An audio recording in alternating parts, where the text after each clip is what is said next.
नमस्कार, स्वागत है साहित्यिक झरोका चैनल पर। आज हम करेंगे ईला चंद्र जोशी जी द्वारा रचित जहाज का पंछी उपन्यास का सार। तो आइए देखते हैं। देखिए, सबसे पहले लेखक परिचय की अगर बात करें तो ईला चंद्र जोशी हिंदी साहित्य उपन्यासकारों में अपना विशेष स्थान रखते हैं। इनका जन्म कब हुआ? 13 दिसंबर 1903 ईस्वी में और इनकी मृत्यु 1982 में। हिंदी में मनोवैज्ञानिक उपन्यासकारों में या उपन्यासों को आरंभ करता जो उपन्यासकार हैं, उनमें ईला चंद्र जोशी का नाम प्रमुखता से लिया जा सकता है। ये एक उपन्यासकार के रूप में बहुत ज्यादा इन्होंने प्रतिष्ठा प्राप्त की। इन पर रूसी उपन्यासकारों का, जिनमें टॉल्स्टॉय और दास्तोयेवस्की का प्रभाव ज्यादा दिखाई देता है। यही कारण है कि इनके औपन्यासिक जो चरित्र हैं, उनमें आपत्तिजनक प्रवृत्तियां हैं, किंतु उनके चरित्र नायकों में सद्गुणों की भी कमी नहीं है। यानी कुछ ऐसे पहलू, ऐसे पक्ष है उनके चरित्र की जिन पर आपत्ति उठाई जा सकती है या जो समाज के लिए बहुत ज्यादा आदर्श नहीं है, लेकिन फिर भी उन्होंने ऐसे पात्रों को लिया है जिनके चरित्र के दोनों ही पहलू हैं, यानी उनमें सद्गुण भी हैं, जैसे उदारता, दया, सहानुभूति आदि उनके अंदर यथेष्ट रूप से प्राप्त या पाए जाते हैं, प्राप्त हैं। तो यहाँ कहने का भाव क्या है? देखिए, मनोविश्लेषणवाद में सबसे ज्यादा प्रभाव फ्राइड का देखा गया है, लेकिन यहाँ पर रूसी जो विचारक है या रूसी जो उपन्यासकार हैं, जिसमें टॉल्स्टॉय और दास्तोयेवस्की का नाम महत्वपूर्ण है, इनका प्रभाव किस पर है? ईला चंद्र जोशी पर है। कई बार इस तरह के प्रश्न 1 नंबर में पूछ लिए जाते हैं, तो ये आप जरूर यहाँ ध्यान में रखें।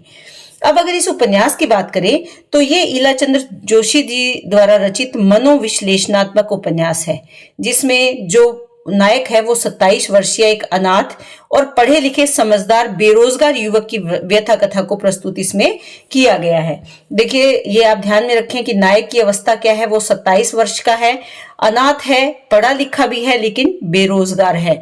यानी वर्तमान समय में जो समस्याएं हैं, तत्कालीन समाज की जो समस्याएं हैं युवा वर्ग की, उन समस्याओं को भी उजागर किया है इस उपन्यास के माध्यम से जोशी जी ने। नवयुवक बेकारी से छटपटाकर कलकत्ता महानगर में आ पहुंचता है। पहला जो शहर है इसमें जिसमें चित्रण किया गया वो कौन सा है? कलकत्ता महानगर है। किंतु यहाँ भी उसकी आजीविका और आवास का कोई विशेष प्रबंध नहीं हो पाता। वह फुटपाथों पर भटकते हुए जैसे तैसे अपने दिन काटता है, दिन व्यतीत करता है। उसकी दयनीय अवस्था देखकर प्रत्येक व्यक्ति ये सोचता है कि वो कोई चोर है या पॉकेटमार है। वह पुलिस के हाथों में पड़ जाता है और चोट खाकर अस्पताल पहुंच जाता है। अस्पताल में वह देखता है कि जन सेवा का ढोंग अपनाया जा रहा है। देखिए, तत्कालीन व्यवस्था में जो कुरीतियां हैं उनको किस प्रकार अभिव्यक्ति की गई है इस एक पात्र के माध्यम से। जन सेवा का ढोंग यहाँ अपनाया जा रहा है। एक दिन उसे अस्पताल से निकाल दिया जाता है। वह फिर इधर उधर भटकता हुआ 1-2 घरों में नौकरी की तलाश में भी जाता है, किंतु उसे वहां भी धुतकार दिया जाता है। इसी अवस्था में उस पर एक बार चोरी का अपराध लगाया जाता है या आरोप लगाया जाता है और उसे पुलिस कहां बंद कर देती है? हवालात में ले जाती है, जेल में ले जाती है। जेल में भी वो देखता है कि कैदियों पर पुलिस वाले मनमाना अत्याचार करते हैं, भ्रष्टाचार के कई तरीके अपनाते हैं और समय आने पर जब उसे मैजिस्ट्रेट के सामने लाया जाता है तो मैजिस्ट्रेट उसे निरपराध घोषित कर देता है और एक बार फिर वो जीवन में मुक्ति का अनुभव करने लगता है। तो यहाँ पर अस्पताल में कैसा वातावरण है, किस तरह का भ्रष्टाचार है, जनसेवा के नाम पे जो ढोंग किया जा रहा है, इसके साथ साथ पुलिस स्टेशन में जैसा भ्रष्टाचार हो रहा है उसका भी चित्रण यहाँ पर बखूबी किया गया है। भटकते भटकते वो कहां पहुंचता है? करीम चाचा के संपर्क में आता है।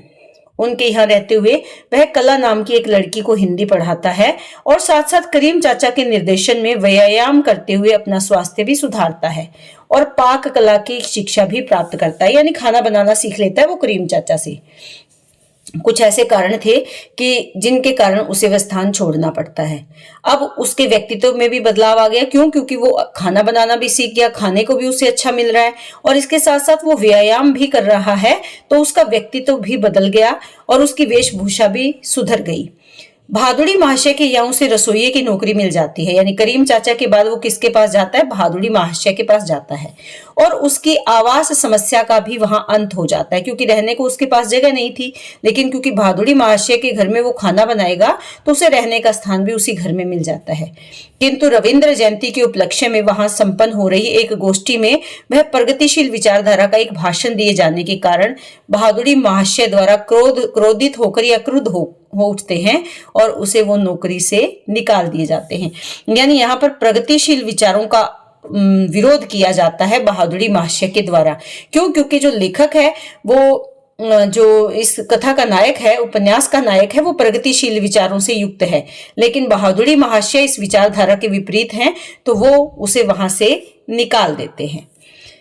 बहादुरी जी के यहाँ से निकलने के बाद वो किसके पास जाता है? प्यारे धोबी के पास उसके संपर्क में आता है। प्यारे से उसका परिचय कब हुआ था? अस्पताल में हुआ था, जब वो अस्पताल में भर्ती था। प्यारे वहां के यहाँ के यानी अस्पताल में लॉन्ड्री का काम संभाल लेता है।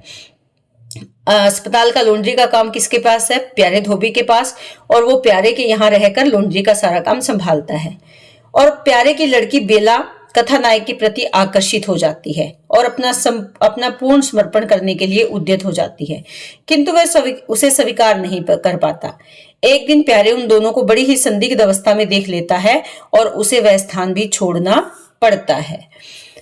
प्यारे के यहाँ से निकल जाने के बाद उसे कहा मिस साइमन के नाम की एक एंग्लो इंडियन स्त्री के यहाँ रसोई की नौकरी मिल जाती है। किसके पास जाता है? प्यारे के बाद वो मिस साइमन के पास जाता है, किंतु बाद में उसे ये पता चलता है कि वह एक चकले में आ फंसा है। मिस साइमन साइमन के यहाँ 15 लड़कियां हैं और वह उनसे वेश्यावृत्ति करवाती है।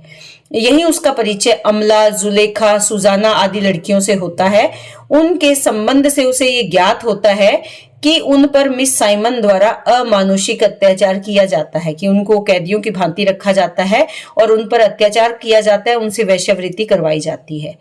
वह उनके उद्धार का भरसक प्रयास करता है, किंतु सफल नहीं हो पाता। वो देखता है कि पुलिस के एजेंट भी इस काम में मिस साइमन की सहायता करते हैं।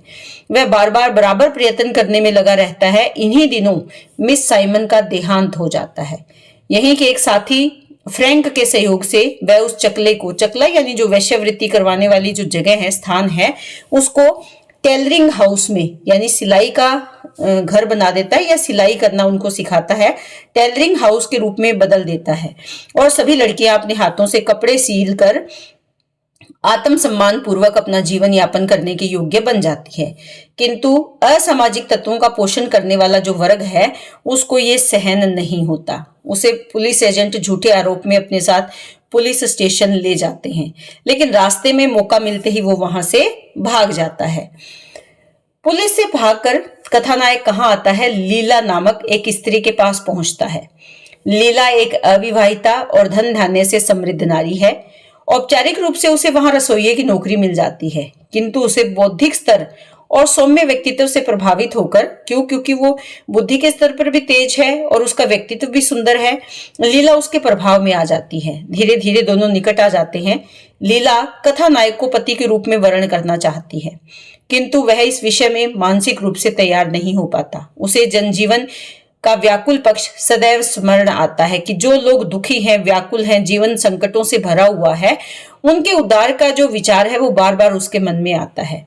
लीला की सहायता भी वो प्राप्त करना चाहता है, किनके? उस व्याकुल पक्ष के उद्धार के लिए। लीला भी इस विषय में व्यवहारिक दृष्टि से सोचती है, किंतु इधर नायक को यह संदेह होता है कि वह अपने वर्ग के संस्कारों द्वारा बुरी तरह जकड़ी हुई स्त्री है। वर्ग कौन सा? धन धान्य, यानी जो उच्च वर्ग है या कुलीन वर्ग है, जो धन धान्य से युक्त वर्ग है, उन्हीं संस्कारों से जकड़ी हुई स्त्री है लीला। ऐसा किसको लगता है? नायक को लगता है। कथानायक मानसिक रूप से खिन्न होकर उस घर को त्याग देता है और अपने आप को एक दिन रांची में पाता है। वहां से वो कहाँ पहुंच जाता है? रांची में पहुंच जाता है। यही उसका स्वामी जी से परिचय होता है और रांची का जो मानसिक अस्पताल है उसको देखने का अवसर भी मिलता है। एक बार फिर उसकी आंखों के आगे युग जीवन का कटु यथार्थ, यानी उस समय के जीवन का जो कड़वा सच है वो सामने आ जाता है। क्यों? क्योंकि अस्पताल की व्यवस्था अव्यवस्थित है, किंतु स्वामी जी उसे मानसिक रूप से सुस्थिर करते रहते हैं। अचानक ही कहीं से उसकी सूचना पाकर लीला कथा नायक को लेने के लिए रांची आ जाती है। वह उसके साथ मिलकर जल कल्याण के कार्य करना चाहती है। यहाँ नायक उसकी विचारधारा से सहमत हो जाता है, क्योंकि लीला इस बात को मान लेती है कि वो उसका अपने इस कार्य में साथ देगी। लीला उसे स्पष्ट कर देती है कि वह जन जीवन से के पीड़ित और शोषित पक्ष का उद्धार करने के लिए अपनी समस्त संपत्ति प्रस्तुत कर देगी।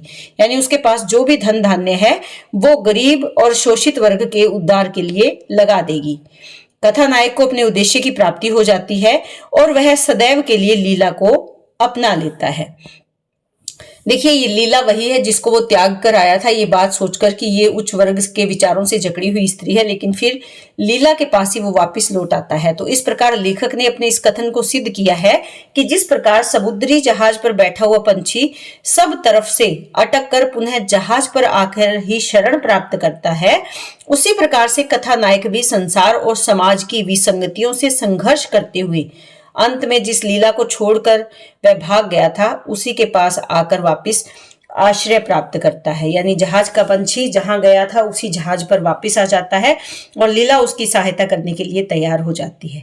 और इसी के साथ ये उपन्यास समाप्त हो जाता है। तो उम्मीद करती हूँ कि ये उपन्यास का जो सार है आपको बहुत अच्छे से समझ में आया होगा। बहुत बहुत धन्यवाद।